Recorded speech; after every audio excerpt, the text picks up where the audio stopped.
अपने YouTube channel पे आप सभी का स्वागत करती हूँ। आज 25 दिसंबर है। 25 दिसंबर से ही बड़ा दिन हम लोग मनाते हैं।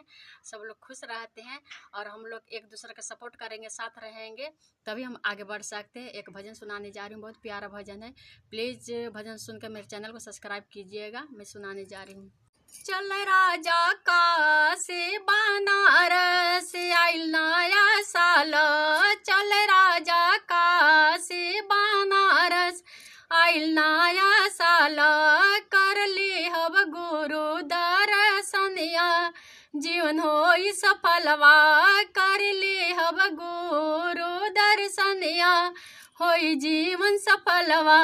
ना खैहा मुर्गा राजा, ना खैहा मछली राजा, ना खैहा मुर्गा राजा, ना खैहा मछली राजा, जीवन जिए के हक राजा सबके हवे, जीवन जिए के हक राजा सबके हवे।